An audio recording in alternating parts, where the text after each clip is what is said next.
Nous abordons à présent le second sujet phare de la matinée. Le président tanzanien John Pombe Magufuli est critiqué pour avoir gracié des personnes reconnues coupables de viol sur des écolières. Selon Kate McAlpin, qui dirige la communauté pour les droits des enfants dans le nord du pays, cet acte du président est une punition pour les jeunes enfants. Lors du 56e anniversaire de l'indépendance du pays, Magufuli a annoncé la grâce présidentielle avec remise en liberté immédiate pour près de 2000 prisonniers, tandis que plus de 6000 autres auraient vu leur peine réduite. Parmi les bénéficiaires, 2 violeurs d'enfants. Madame McAlpin a déclaré que la grâce accordée par M. Magufuli témoignait d'un manque de compréhension de la violence contre les enfants.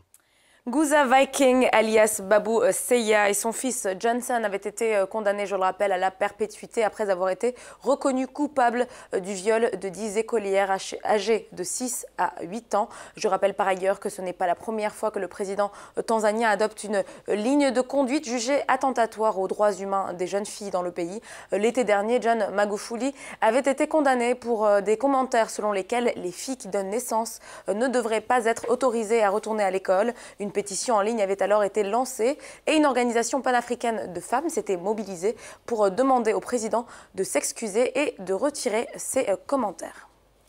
Nous avons pu joindre au téléphone depuis Dar es Salaam en Tanzanie le journaliste tanzanien Slama Hamad. Slama, vous êtes journaliste, mais aussi conférencier motivateur. Je suis certain que vous avez travaillé avec des enfants quelque part. Qu'avez-vous ressenti après avoir appris que le président allait libérer les violeurs d'enfants?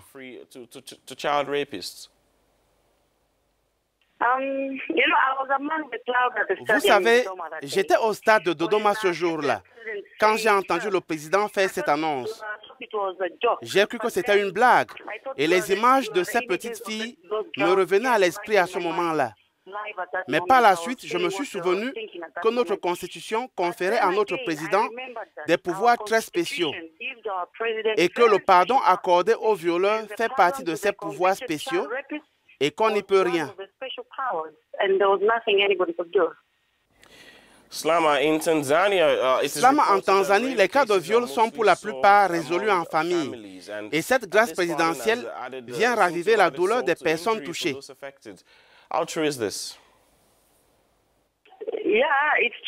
Oui, ce que vous dites est vrai. La Tanzanie, comme la plupart des pays africains, a ses propres valeurs traditionnelles. La plupart de ces valeurs traditionnelles sont des tabous auxquels les gens s'accrochent encore, et les rapports sexuels en font partie. Il faut également signaler l'ignorance des gens sur la question du viol. Elle est si grande que dans la plupart des cas, la jeune fille est accusée d'avoir provoqué son propre viol.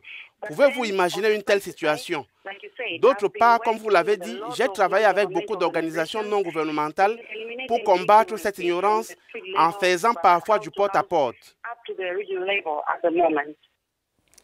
Une foule joyeuse a accueilli les musiciens à leur sortie de prison. Y a-t-il un dilemme entre le pardon et la justice?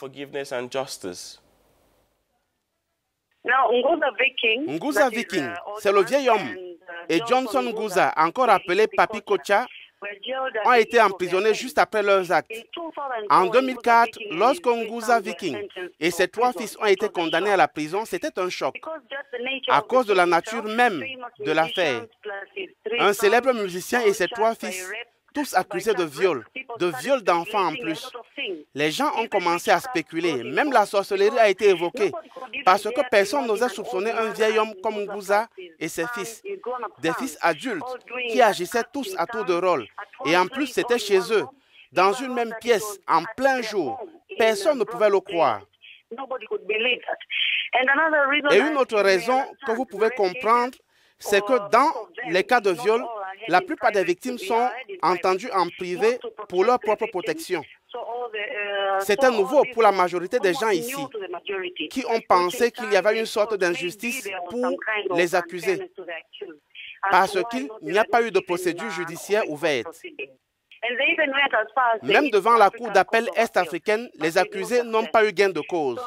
Donc, ces événements ont réussi à attirer l'attention des gens au cours des 10 dernières années, au point où certains croient que Nguza Viking et sa famille sont de vrais violeurs et qu'en fait, ils ont commis le viol. Et d'autres pensent que c'est un coup monté. Il y en a aussi qui croient que certaines histoires d'amour ont été incluses dans la saga. Vous savez comment ça se passe, ces choses-là.